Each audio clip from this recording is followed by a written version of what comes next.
When Julian Sands disappeared in January 2023 while hiking Mount Baldy, few imagined it would take months before his remains were found. Even fewer realized that the real story wouldn't begin until after the official statements were made, after the mourning had quieted down, and after his secluded retreat in the Angeles National Forest changed hands. Julian's house sat tucked away on a steep incline, its stone facade half swallowed by pine and chaparral. He'd lived there alone for over a decade, retreating further into nature as his film roles dwindled and his spiritual pursuits intensified. Locals said he loved the quiet, the thin air, the isolation. He was often seen walking barefoot along the hiking trails, murmuring poetry to himself. After his death was confirmed in June 2023, the house sat empty for almost a year, unsold, unwanted. A whisper of a shadow loomed over it. Not because of ghosts, not yet, but because there was something too silent about the place. Realtors who tried to stage it claimed their phones would glitch near the master bedroom. One of them, a woman named Heather Paulson, quit real estate altogether after spending a night preparing it for an open house. She refused to say why. Eventually, in February 2025, a couple from Denver bought the house. Trevor and Leah Brenner, both in their early 40s, were digital nomads who'd made good money in crypto early on. They were drawn to the poetic tragedy of the place. Leah was especially charmed by the idea of living in the former home of a man she called the last romantic actor. Trevor liked the idea of finally owning property in California. When they moved in, they told friends it was the quietest place they'd ever been. The air was clean. The stars looked close enough to touch. That first week, Leah found a journal wedged behind the radiator in what must have been Julian's study. Most of it was indecipherable rambling thoughts on the soul, fate, death. She didn't think much of it. Julian had always been a bit esoteric, after all. But by the third week, the silences in the house began to change. It started with the fireplace. Each morning, they'd come downstairs to find a small fire crackling, even though neither of them had lit it. Once or twice, they chalked it up to Trevor maybe doing it half asleep, but he swore he hadn't. Leah joked that maybe Julian was still hanging around, trying to keep them warm. Then came the music. A single violin note, stretched thin and eerie, floating from somewhere in the walls just after midnight. It wasn't every night, but when it came, it always lasted for exactly 9 minutes. Leah timed it. The melody never changed. It was a mournful descent, like something from a European funeral. Trevor became fixated on the journal. He swore it was changing, adding new pages. Handwriting that wasn't Julian's. Scratched phrases like, "The mountain keeps what it loves," and "I walked into the sky." They started to hear scratching behind the walls. Once, they tore open a section near the kitchen and found nothing, no rodents, no damage. Just dust. Still, the sounds persisted. The house grew cold, but not in the way you expect. Not a draft or a chill. It was a quiet cold, like the heat had simply been forgotten by the world. Leah began dreaming of a man standing at the edge of the bed, thin, barefoot, arms by his side. His face was always out of focus, like a lens refusing to capture it. He never moved, never spoke. But she always woke up with a whisper in her ear, "Come with me." On March 11, 2025, Trevor decided to hike the same trail where Julian had vanished. He said he needed to feel it. Leah was against it. There had just been a new snow, and the trails were dangerous. But he went anyway, said he'd be back by sundown. He wasn't. Search and rescue found him the next morning, huddled under a rock ledge, frostbitten and semi-delirious. He kept saying the same thing over and over. He was there. He followed me all the way down. Trevor never spoke of it again. He started sleeping in the guest room. Leah found him pacing the halls at night, muttering to himself in the same tone Julian once used on his solitary walks. Something in him had shifted. A few nights later, Leah awoke to find the fireplace blazing. The air smelled like cedar and something metallic. She turned and saw that same man at the edge of the bed. But this time his face was clear. It was Julian. Not the younger man from A Room with a View, but how he looked in the final years, lined, sunburnt, hair long and silver. He didn't blink. He didn't breathe. But his eyes were not lifeless. They were filled with something that had never left the mountain. Leah screamed. Trevor didn't come. They tried to leave, packed up everything in a day, called a moving company, rented a cabin down in Crestline until they could figure out where to go next. But on their final night in the house, just before dawn, Leah heard the front door creak open. Trevor was gone. She found him an hour later, barefoot and shirtless, walking slowly up the trail behind the house. When she called out to him, he didn't respond. He just kept walking, whispering something she couldn't make out. She didn't follow. By the time she returned with help, he was gone. They searched for 2 days. Dogs picked up a trail near Devil's Backbone but lost it quickly. Nothing was ever found. When asked by investigators, Leah said only one thing: the mountain keeps what it loves. It's been empty since. No one wants the house now. It's been off the market. Some say it's haunted. Some say it's cursed. But those are just words. The locals don't go near it, especially after dark. They say sometimes they hear violin music drifting down from the ridge. Other times, the wind carries a whisper that sounds like poetry. And if you stand near the chimney just before sunrise, some claim you'll see a man in a long coat, barefoot, walking slowly down the trail, his eyes fixed not on you, but on something only he can see. His home, his final role. Julian never really left, and neither did Trevor. The mountain keeps what it loves, and the house just waits. Don't forget to subscribe and like if you liked this story. The house stood silent through a wet and endless April. Rain dragged down the pines and rolled off the slate roof like a slow exhale. Windows fogged from the inside. Mold crept in subtle patterns up the stone foundation. On cold mornings, the mist didn't lift until almost noon, curling around the chimney like smoke from a fire no one had lit. Inside, the air had turned sour and metallic. Books left on the shelves began to warp. The parquet floor in the study, the one Julian had restored himself, buckled ever so slightly, as if reacting to pressure from below. No one noticed. There was no one to notice. Not until Ellis came. His real name was Frederick Ellis Doyle, but he had stopped using the first 2 years ago when he moved to Pasadena to teach archival sciences at a local college. Ellis had a rhythm to it. Clean, forgettable. He liked the anonymity of it.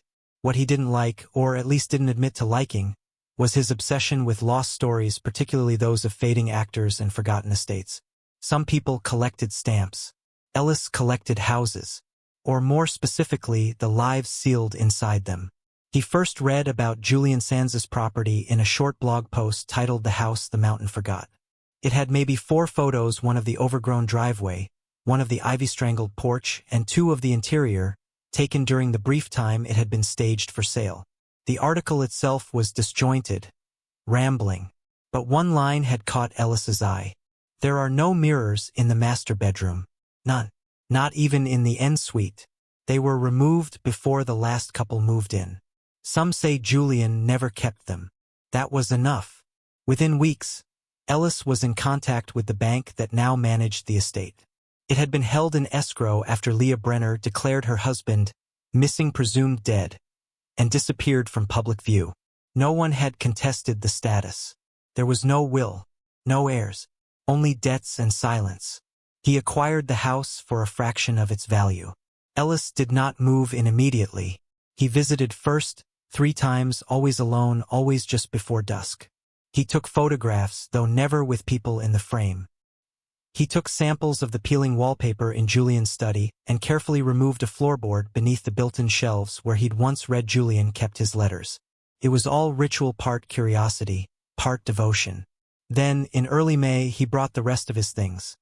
Notebooks, a vintage reel-to-reel recorder, and 3 battered suitcases full of old press clippings, VHS tapes, and rare books on English occultism. Not because he believed in ghosts, he didn't, but because he believed in residue. In echoes.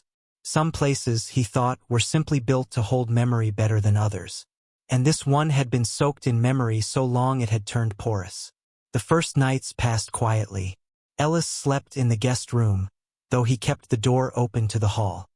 He began his work like he always did, mapping the interior like an archaeologist, cataloging changes made since the actor's death, cross-referencing images from the MLS listing with his own floor plan sketches. He noted where sunlight hit the kitchen wall at 7:13 a.m. He recorded the way the wind moved differently through the eastern windows depending on how far he cracked them. This wasn't superstition, it was preservation. And yet, subtle things resisted documentation.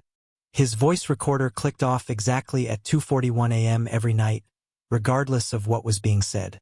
His Polaroids never fully developed when taken in the hallway connecting the study to the master bedroom.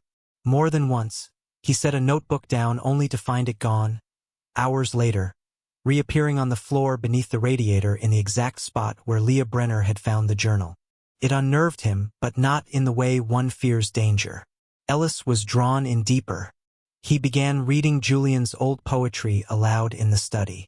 Quietly at first, then with more confidence. Verses about mountains and exile and walking through fog like it was another body. He played audio clips from old interviews, Julian's clipped, aristocratic voice echoing softly through the rooms. He even arranged a few of Julian's former scripts in a neat stack on the kitchen table, hoping, perhaps unconsciously, to stir something. The house liked ritual. It responded to memory, and so it responded to him. It began with the light. In the dining room, there was a small brass wall sconce original to the house. It hadn't worked in years, wires severed and capped. Ellis had checked himself. But one night, while reviewing a passage from The Tempest, he noticed it flicker. A dim, golden pulse. Once, then again.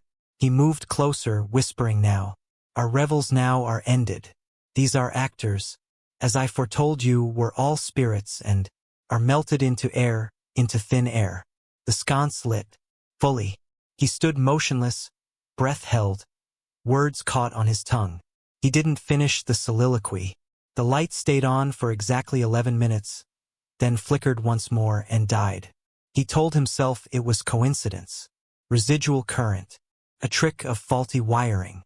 But in his notes, he circled the event with a thick black marker. Contact, he wrote in the margin.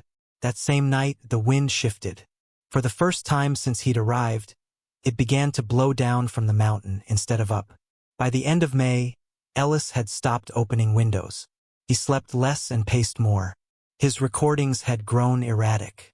He muttered to himself constantly, sometimes in Shakespearean verse, sometimes in what sounded like fragments of Julian's interviews, stitched together from memory.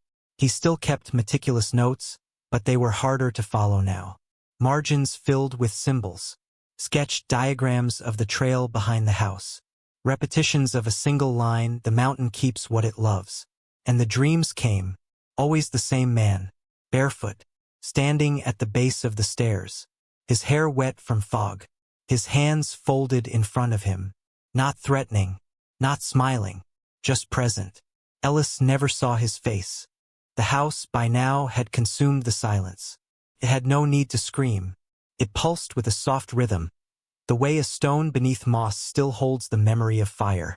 The days rolled past unnoticed, each indistinguishable from the last. Rain came and went. Fog hung in the trees like pale linen.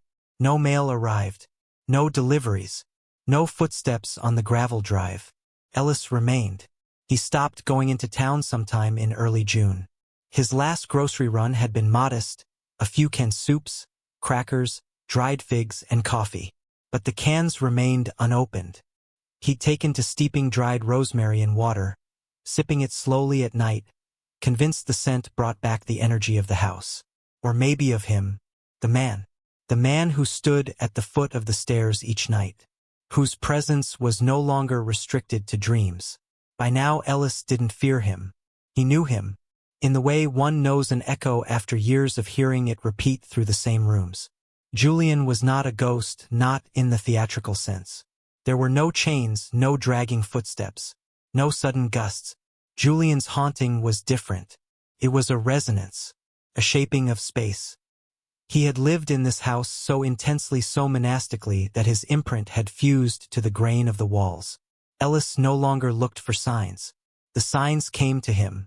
At 4:06 each morning, a film of condensation appeared across the bathroom mirror despite there being no shower, no heat. Slowly, as though drawn by a fingertip, the same word would emerge. Follow. He stopped wiping it away. Sometimes, lying in bed at dawn, Ellis would hear the front door creak open with agonizing slowness. Always one long hinge bend, followed by a soft closing click. Then silence. Once, he crept downstairs after hearing it and found footprints bare, wet across the tile floor of the foyer. They trailed to the hearth and vanished. Not faded. Vanished. He tried to record it. Once. Just once. Set up his reel-to-reel with fresh tape. He left it running in the study overnight. The next morning, the tape had unspooled across the floor in perfect spirals, as if someone had carefully unwound it by hand. Not frantically, but intimately. The metal reels were stacked on the desk like offering plates. The tape itself was blank. Not even white noise. After that, Ellis stopped recording. He didn't want proof. He wanted immersion. By mid-June, the trail behind the house had become a ritual path. He walked it barefoot, despite the sharp gravel and biting wind. It led up into the dense pines behind the ridge, following the same trajectory Julian had taken on his final hike. He never made it far. Just to a small outcrop, maybe a third of a mile in, where the brush cleared and the mountain unrolled beneath in steep, mist-shrouded folds. There he would sit, every evening, until the sun disappeared completely. He never brought a flashlight, never needed one. The darkness no longer frightened him, felt like a cocoon. It was during one of these vigils that he heard it, not in the house this time, but from the trees above him. A violin, faint, wavering, notes too slow to be melody, too precise to be wind. He stood, spine tingling, face lifted to the canopy, waiting for the sound to end. But it didn't. It followed him home, thread-like and steady, fading only as he stepped through the threshold. That night, he lit the fireplace for the first time. Not for warmth, for companionship.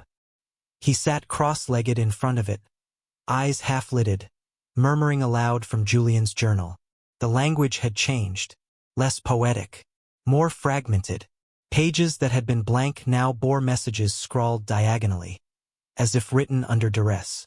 Walked into the sky. The body forgets, but the house remembers. He watches through the pine. Not buried returned. On the final night, the mountain was cloaked in fog so thick it seemed to pour from the sky itself. It sank into the chimneys, hugged the floorboards, turned every room into a sealed tomb of soft white air. Ellis left every light off. There was no need. He dressed in the only formal clothes he had brought: a wool coat, a faded scarf, and boots he hadn't worn in months. In his pocket, he placed a single strip of tape from the ruined reel, curled like a fossilized snake. He held the journal to his chest and walked out the front door without locking it. Up the trail, past the ridge, further than ever before. The fog swallowed him quickly, but he did not stop. Not when the trees closed in. Not when the air turned thin. Not when the ground beneath his feet shifted from dirt to stone to nothing at all. Only one sound accompanied him: soft, distant, and patient. The violin, playing not for him but with him. When the sun rose the next morning, the trail was silent. There were no footprints. The journal was found several days later by a hiker who'd taken a wrong turn. It lay in the center of the study floor, open to the final page. The handwriting was not Julian's, nor was it Ellis's. The house is no longer empty. The mountain keeps what it loves. Today, the house remains unsold. Not because of the rumors, though they've grown whispers about the man from Pasadena, how he vanished like the actor before him. Some say he was absorbed. Others believe he never existed at all. The property is listed quietly now, by a firm in Glendale. No open house, no address listed. Just a single line beneath the photo of the stone path disappearing into mist. A retreat for those who do not fear memory. But no one calls. The doors remain closed. And each night, just before midnight, the sconce in the dining room flickers once. Then again. Then glows steady. Inside, barefoot footsteps echo faintly on cold wood. The fire lights itself. The violin begins. And the house waits. Still. Always. The fire lights itself. The violin begins. And the house waits. Still. Always. But sometimes, only sometimes, if you stand at the edge of the forest when the sky is moonless and the fog tastes like rain, you might see a man on the ridge. Not moving. Not waving. Just watching. He carries nothing. No coat. No shoes. Only a scarf, fluttering in wind that never reaches the trees below. And if you call out, he doesn't answer. But the mountain does. With silence so deep, it feels like you've been buried in snow. And when you finally turn away, heart pounding, palms cold, you'll find your footprints behind you are gone. Don't forget to subscribe and like if you liked this story.